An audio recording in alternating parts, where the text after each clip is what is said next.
Okay, so shall we start? I believe yes. Okay, then.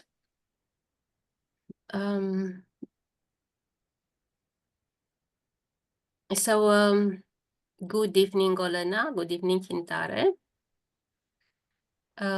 We are starting the webinar, which is a part of the Working Group 3 webinar series devoted to the analysis of research methods in migration and religion research. And today's presenter is Olena Komisarenko from the Pontifical University of St. Thomas Aquinas. She is a fellow of the Academy of the Economy of Francesco. And the title of the presentation is very informative, I would say, a relational approach to biographical and participant observation methodologies in exploring the labor market inclusion of migrant Muslim women. This is part of Olena's PhD research, and I'm very sure that this will be of high interest for both our working group and also for those who will see our webinar posted in the COREnet platform and also on our YouTube channel. So for those attending the webinar, I have to stress that the presentation is planned for 35 minutes, and Olena will share her screen. And at the end of this presentation, we'll have about 10 minutes for questions and answers.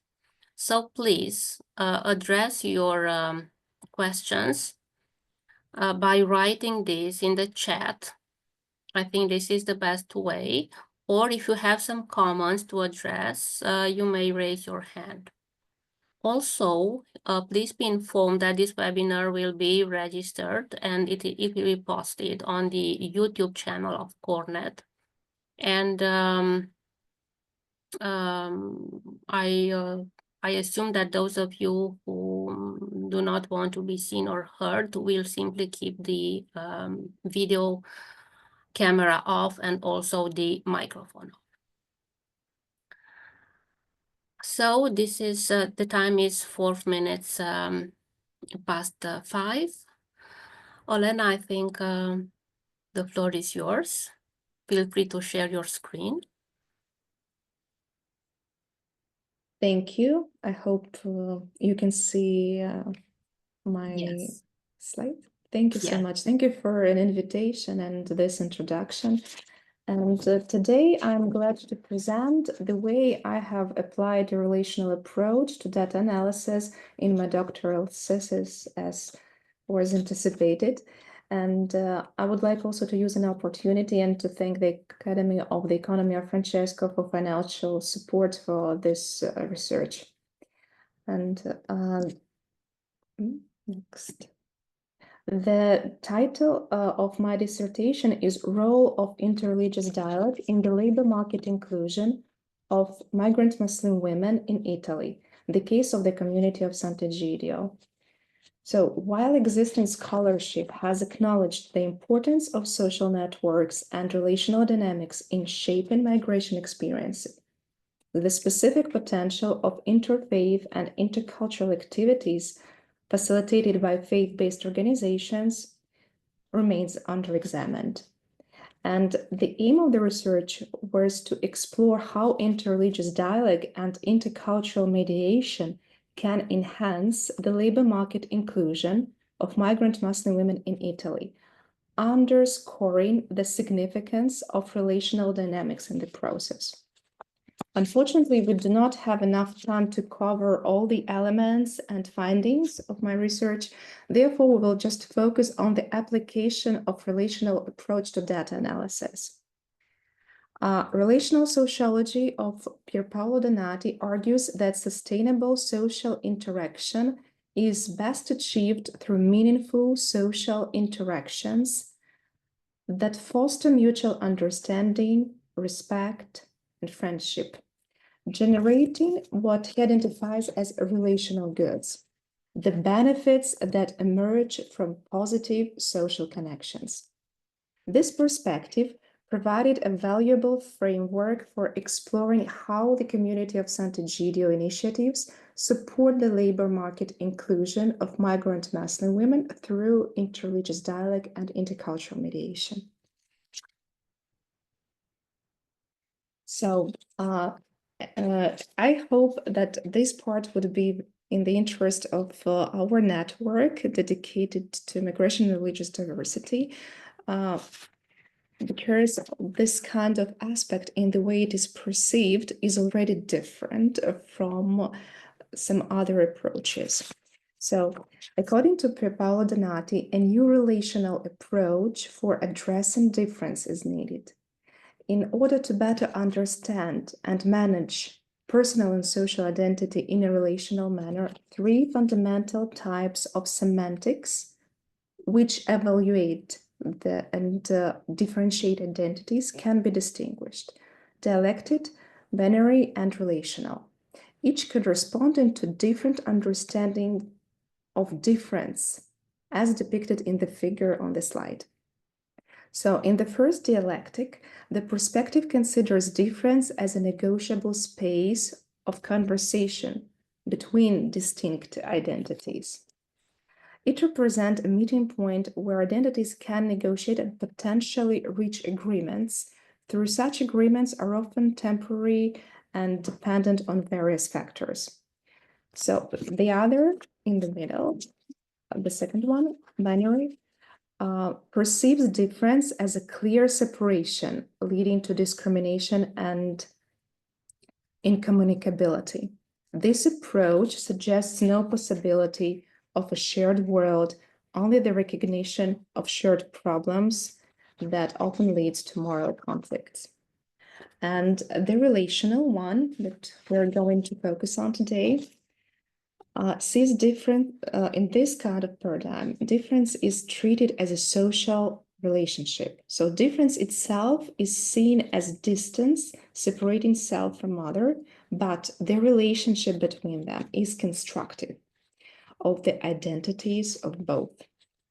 Relationship implies sharing that occurs not between identical reflections, but between two distinct entities.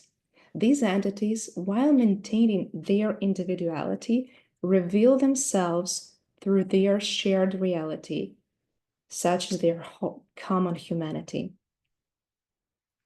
Relational sociology provides a comprehensive framework for understanding these dynamics. In a methodological framework for relational research in sociology and social work, Donati explains that social facts must be viewed as relational processes that generate specific structures and meanings. This perspective is crucial for comprehending how different types of relationships, such as friendships or professional associations, contribute to the broader social context. Donati employs the agile scheme adapted from Pearsonian theory and the central tool in his methodology to achieve complementary and of explanatory and interpretative approaches. So in this picture, you can see me doing a part of participant observation. And in applying the concept of relational sociology of problematizing a social phenomenon to the art of observation, it becomes essential to recognize that observation itself is not passive, but an active critical engagement with the subject matter. So this picture was taken at the kitchen in Rome at Via Dandolo. This is the kitchen of the canteen for the poor. This is the part of, let's say, practical part of the course Economia Domestica, which is organized for newly arrived migrants and refugees to Italy, for them to learn the lifestyle and traditions in Italy, also to learn to cook Italian cuisine, as most of them are going to be employed in service sector. The identification of relational barriers such as Islamophobia or gender discrimination becomes possible through process of problematization. These barriers are rooted in broader social and cultural contexts, and their identification allows for a deeper understanding of how the absence of inadequacy of interreligious dialogue affects the employment prospects of Muslim women. Problematizing these dynamics uncovers the specific ways in which relational contexts either support or hinder access to the labor market. Once these barriers are identified and clarified, the next step involves what Donato refers as relational diagnoses and guidance. So, talking about the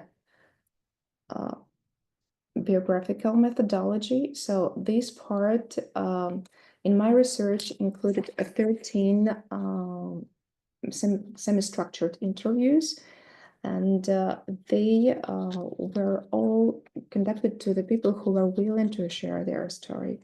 And some of them were recommended, let's say the contacts were recommended by the volunteers of the community of Sant'Egidio, who know them for a long time. And some were recommendations according to snowball technique, when the other friend of them, who also belongs to the community, was willing also to share their experience. So, and I also need to mention that during this research, I myself was working for the community as an intercultural mediator, but I was working with Ukrainian refugees, mostly for the project of transplantation. So, and so they already knew me, and we can also say that data collection was in a way relational. So, and we can see that they came from different countries, and they are of different age, from 19 to 60, 4 Muslim Shia, 9 Muslim Sunni, and we can see that they are also working in different dimensions, and we will also come back to their professions later. So, coming back to the methodology, this is the elaboration, let's say, the agile scheme adapted from Pearsonian theory. So this tool that I applied for data analysis of the collected data that was necessary to open up the new findings. So this methodology begins by problematizing social phenomena and contextualizing them as relational processes that are embedded within broader social structures. The methodology employs this agile scheme. This is a tool that was adapted from classical Pearsonian framework, but specially tailored for the relational analysis. So when we start with the adaptation, this refers to how social system adapts to its environment to secure resources and respond to external conditions. In the context of interreligious dialogue, adaptation involves how different religious communities meaningfully engage with others, and it includes the willingness to understand and accommodate people, even if they belong to different religious communities, ensuring the dialogue is relevant and respectful of all the participants' contexts. So practical implementation of this element of the agile scheme, according to the data collected during the research, contains education and relevant formation that are essential in the process of inclusion of migrants and refugees. The most important mean of socioeconomic inclusion is availability of volunteers of the community to provide necessary assistance without being reimbursed. This is a very significant part of this, let's say, also relational aspect. So, and friendly atmosphere and support ensured by the community of Sant'Egidio volunteers and the courses like Economia Domestica, which we have just seen this slide from, was clearly present during each lesson. Courses of Italian language and culture are also aimed at facilitating the process of adaptation of migrants and refugees. The course L'Italiano per Amico, Italian for a friend, that we can see in this picture. So the whole book and the whole syllabus was specially designed by the community for migrants in order to provide the most appropriate vocabulary and grammar. The particularity of this course is the section of selection of topics addressed in the process of language learning that are aimed at building a friendly atmosphere for interaction. The School of Italian Language and Culture serves as the space where coexistence is cultivated and individuals become adept in interacting with diverse people. Classes intentionally comprise students from different origins, offering an opportunity to forge friendships with people one might never encounter otherwise, as not during the course, not for this occasion, let's say. Drawing on extensive experience in language instruction, a specific method which was tailored by the community for adult and working immigrants was developed specifically. Next, goal attainment. This function focuses on setting and achieving objectives. For interreligious dialogue in the context of employment of migrants and refugees, goal attainment involves establishing mutual understanding, respect, friendship, and cooperation to overcome barriers for their employment in host country. The employment of migrants and refugees plays a critical role in their process of inclusion for several reasons. Firstly, it fosters economic stability by providing autonomy, financial independence, which are essential for their integration into host communities. With economic stability, migrants and refugees experience a reduction of dependency on the state welfare system and charitable organizations, promoting also a sense of self-sufficiency and dignity.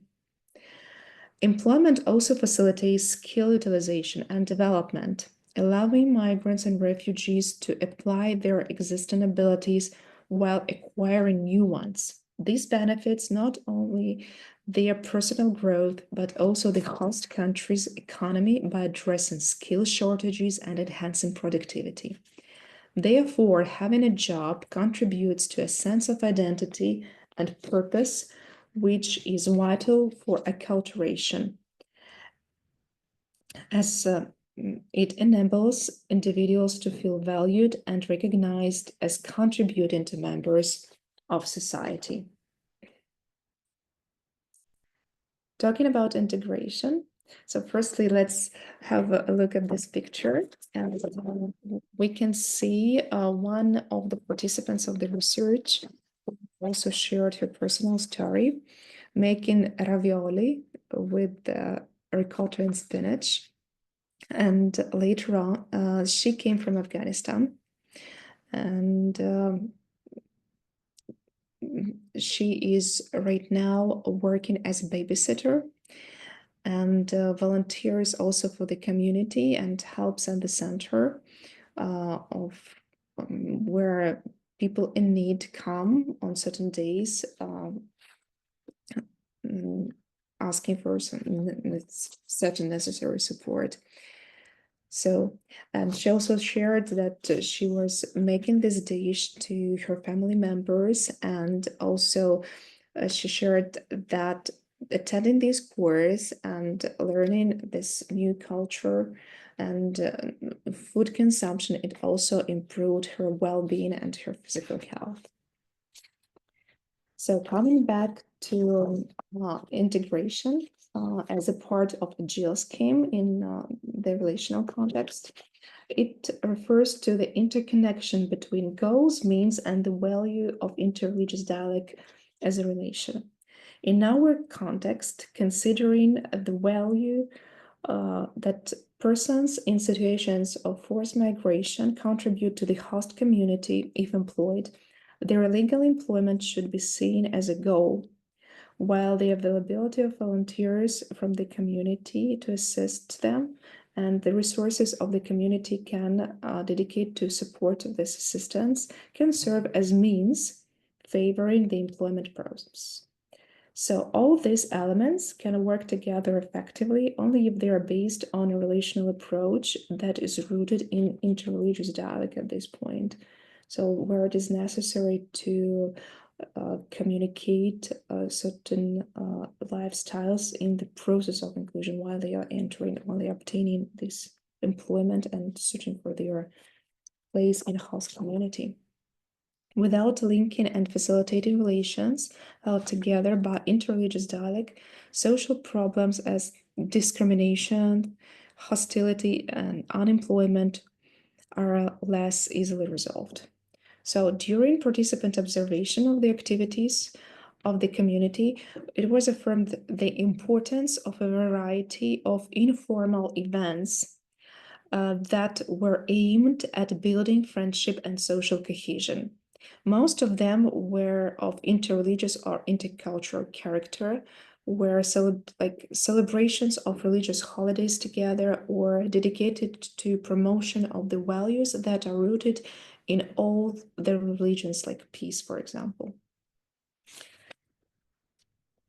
The most important part about a GIL scheme in this term, that helped to show the relational aspect of importance of interreligious dialogue and intercultural mediation, is latent pattern maintenance.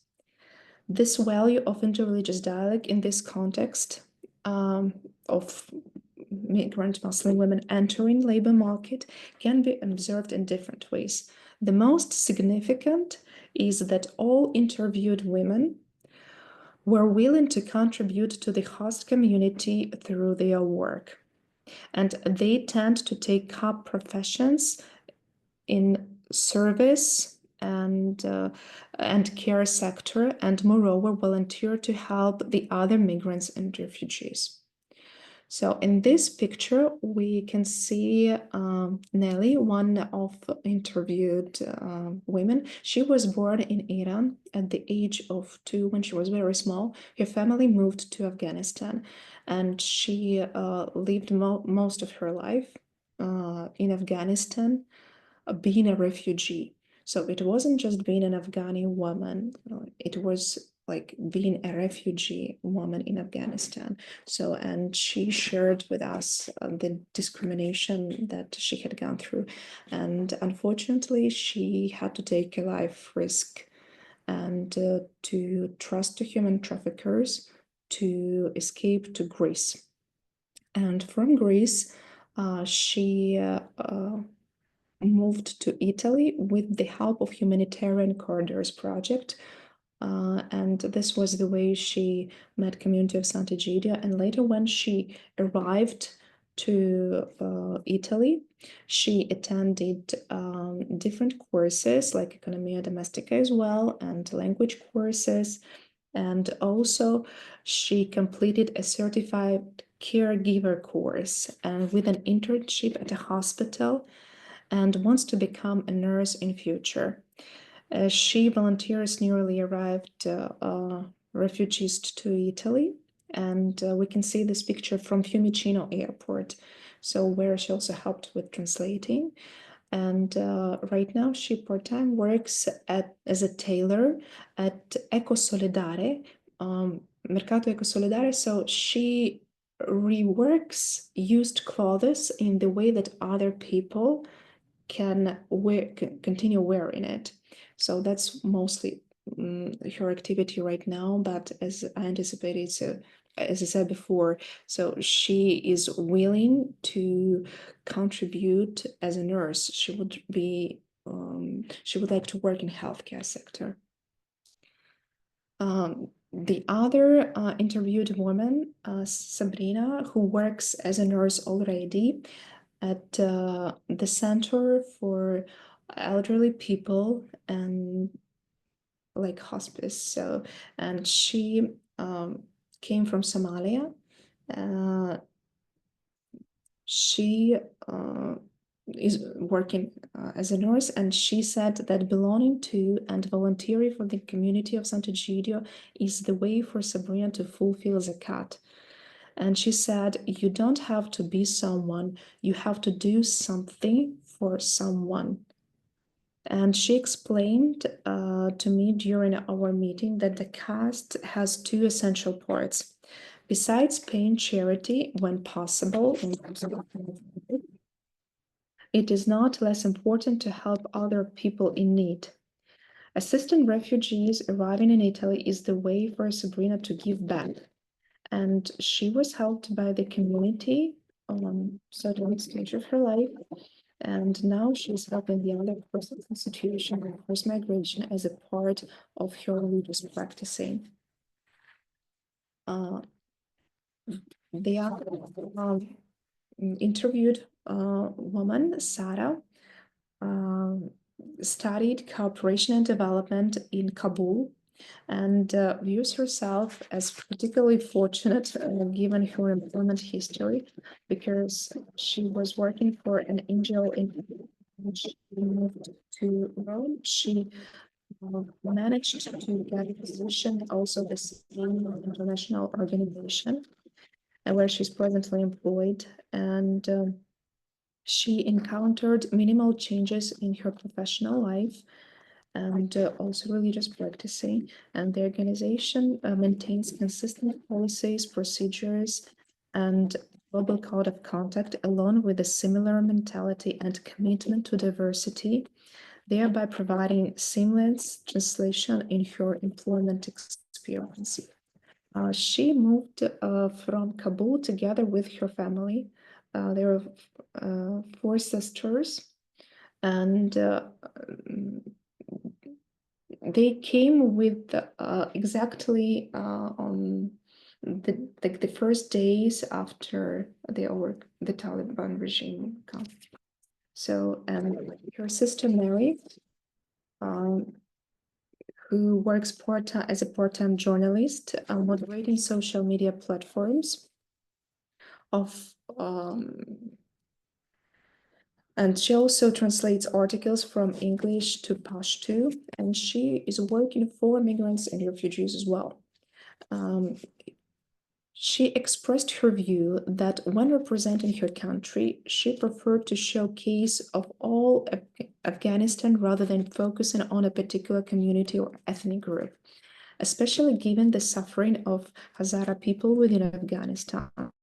She noted that the image of Afghans abroad was generally unfavorable, and that as a media professional, she hoped to alter this perception by presenting herself simply as an Afghan. So, and however, she conveyed dissatisfaction with the way media outlets tended to highlight only the negative aspects of the country. During the So the other interviewed person, Katerina, who came from Syria, together with her family with humanitarian corridors. She worked 1 semester as a guest lecturer at LUMSA University here in Rome. And now she's an intercultural mediator of the community, and she's helping the other migrants and refugees as well. And I myself encountered her many times for work when I was with Ukrainian refugee, and she was accompanying the refugees from the other country. So talking about Fatima, who began her employment in 2011 in Italy as a caregiver. After 6 months in her first role, she started doing some cleaning jobs and coming back to problematizing observation. So that, let's say, problematizing aspect of wearing religious clothes that she encountered. She shared that one of her jobs as a cleaner that she started, first, she didn't have any comments or questions regarding the hijab, but after some time, her management started asking, is it obligatory to wear? And later she was asked to change hijab for a cap to cover hair, but still it was not acceptable for her. And within a couple of weeks, she had to quit this job. And when the questions was positioned, yes or no. And let's say this kind of negative aspect was also an experience of Fatima, showing that there was a need to negotiate it before she was employed, when she was searching. So there was no room and no way for clarity and communicating the importance of certain religious practices. So for 4 years, Fatima was employed in the cooperative Ecosolidare because she also completed some the courses as a tailor and primarily dealing with clothing. So currently, however, her work is predominantly in cleaning sector.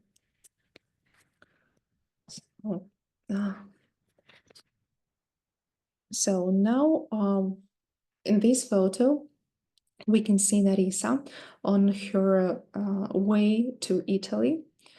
I feel I was lucky to have her availability to share her story and to also even share this kind of experience, because she invited me to her home for an interview. So this was a big surprise for me. So her family welcomed me and I've spent like the whole morning and lunch with them. So, and in this picture, we can see that she came together with the Holy Father Francis. There were only 12 people on that moment. And when there was a possibility, let's say it was limited, but she is Palestinian and living in Syria. She had very limited rights because of being without citizenship.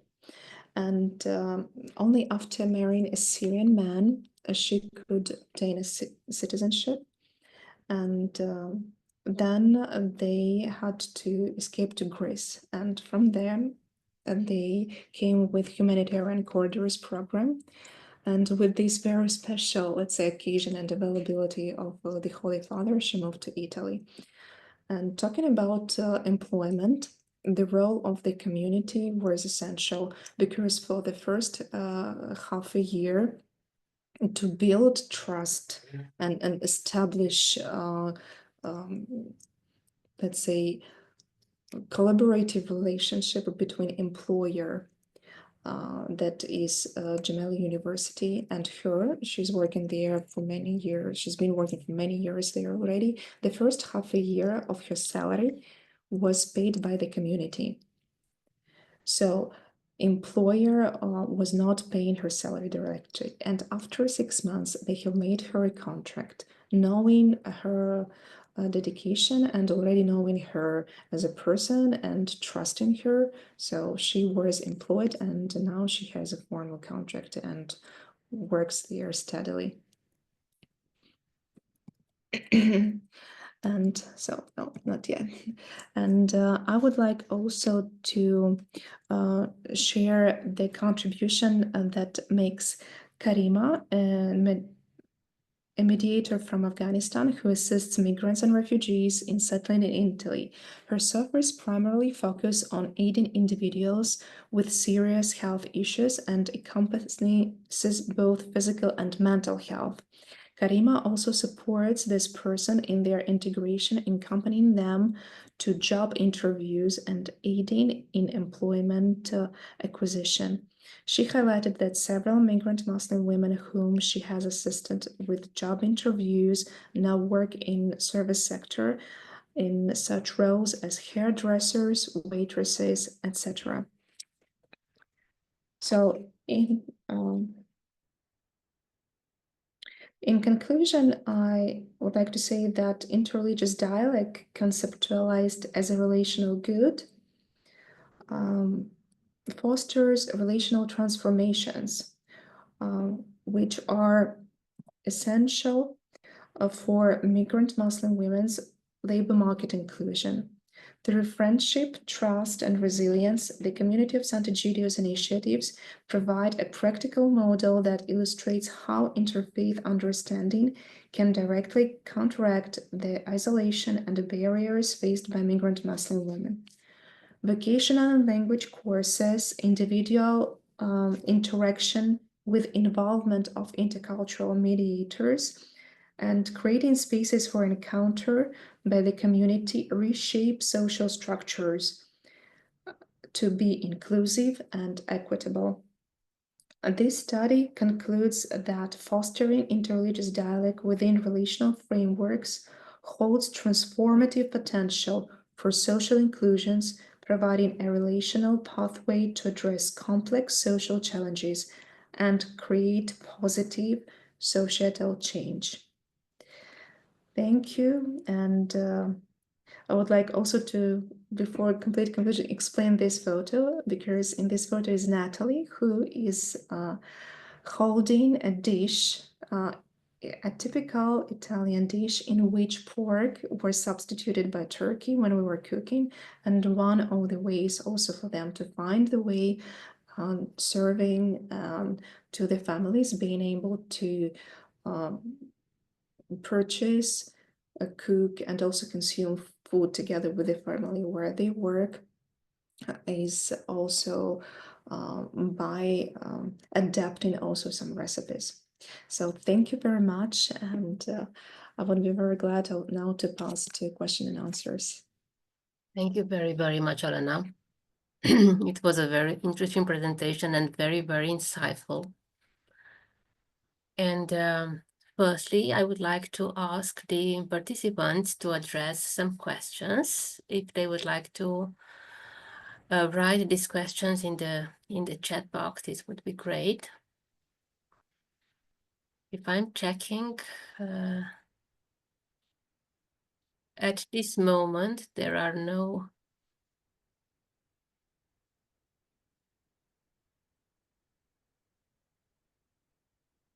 okay. There is a raised hand, Sadakat. So would you like to address the question in spoke, or would you like to write this in the chat? As far as I know, they should be only written form, but yeah, but maybe for, I don't know. Yeah, if it's their option, we can take the question. So please address the question. Sadakat? I think The hand is raised, so, but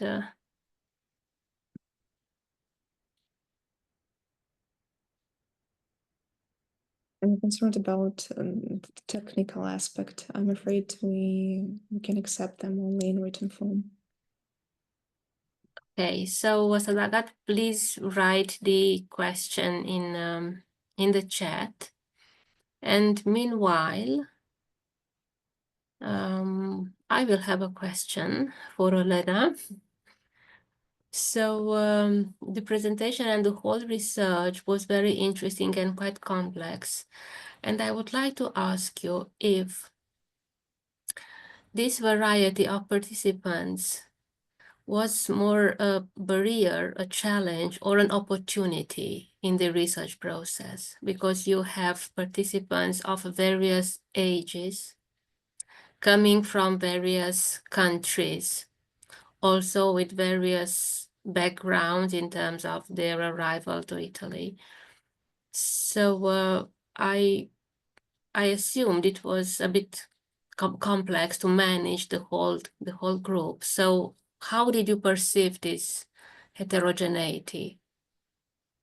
It was challenging in a way, but it was very interesting and insightful for me. It was also my personal formation, because every time I had an opportunity to touch the culture, and that is absolutely different. And for example, having an opportunity to interview women from different parts of Afghanistan also gave me and also was beneficial for the research, because they had different experience in the way they moved and in the way they had to adapt their lifestyle to Italian one.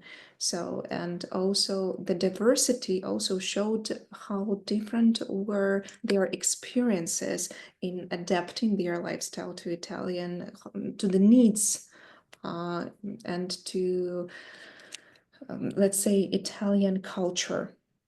So, and this differences, all this diversity, it's important to underline that no one felt that the change and some adaptations in religious practicing, which were for practical reasons, or some lifestyle changes, they have not influenced their religious identity. No one, they all said that they didn't feel it influenced their identity. Some had experience of removing veil, some removed veil, some did not. And this kind of difference in context also makes us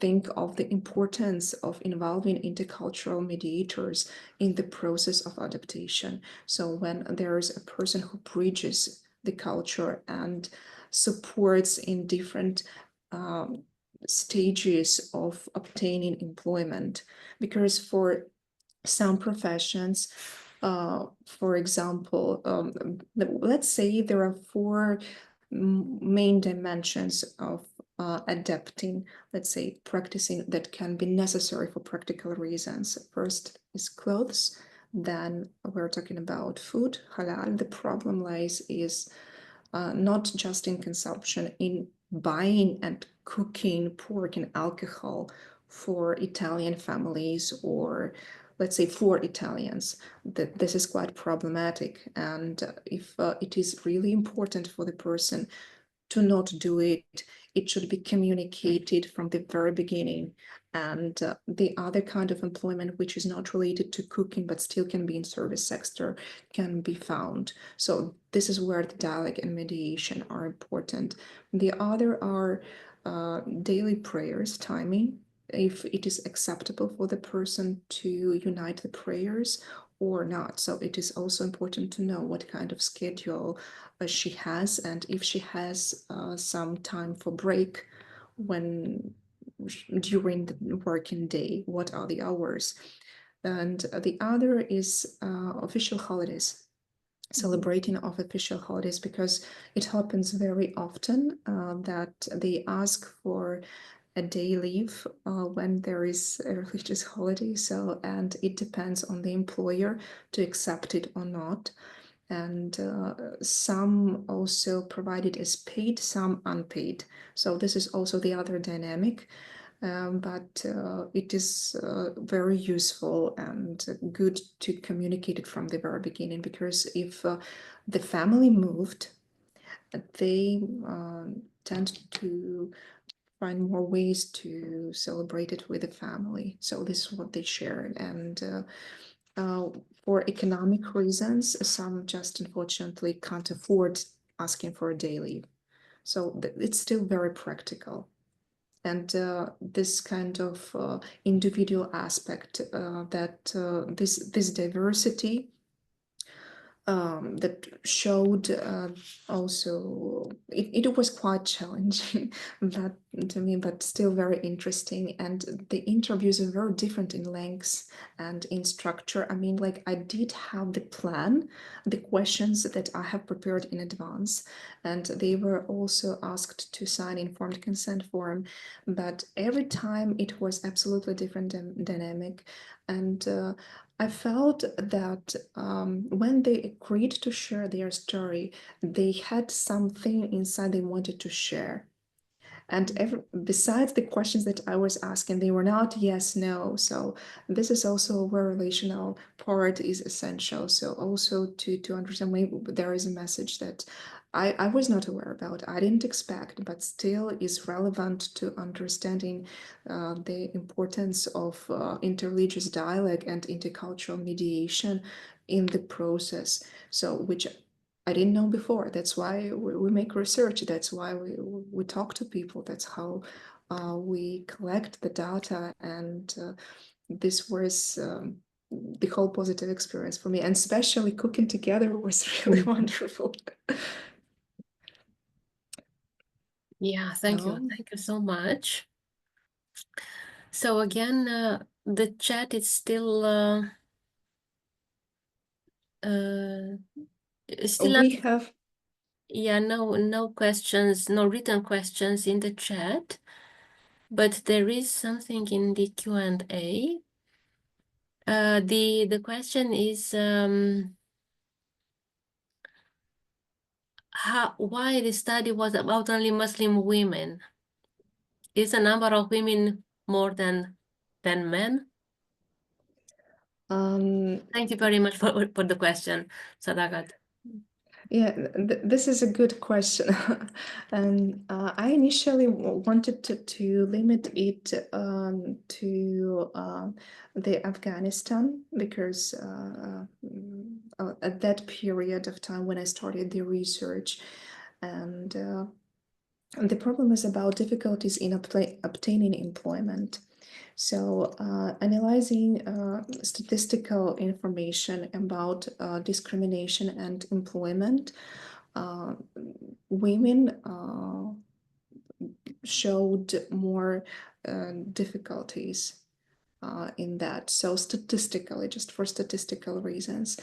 And talking about men, I didn't interview men, but for the first interview, a woman came accompanied by a man, and I invited him. I was willing at that moment to maybe modify a bit, adapt all the methodology and to involve man, but he was not available, and unfortunately. And so only women. And I would be willing to also to study men, but at that moment, let's say, at this kind of research and this kind of problematics, I dedicated my attention to women, because it's also the kind of double vulnerability in Italy for them. So it's not only being migrant, it's not only being Muslim, it's also being a woman. And the kind of work they do is slightly different. So they tend, as I showed, they tend all to dedicate themselves to contributing to host community. And it is more, and I also expected it would be more visible in feminine kind of choice of professions.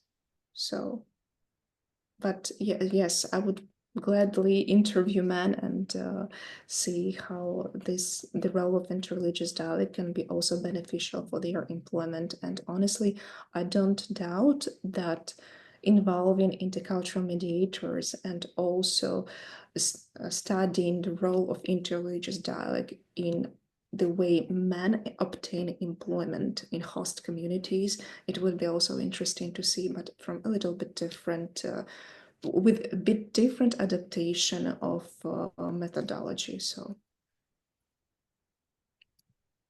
great. thank you so much. So if there are no other questions, we will close here our webinar. We extend a bit of time, but I hope it's fine for all of us. And I would like to thank again Olena Komisarenko for these wonderful insights in her current research related to the analysis of the integration of Muslim women and the relational approach. And thank you again, and see you in our next webinar. Thank Goodbye, you. everybody.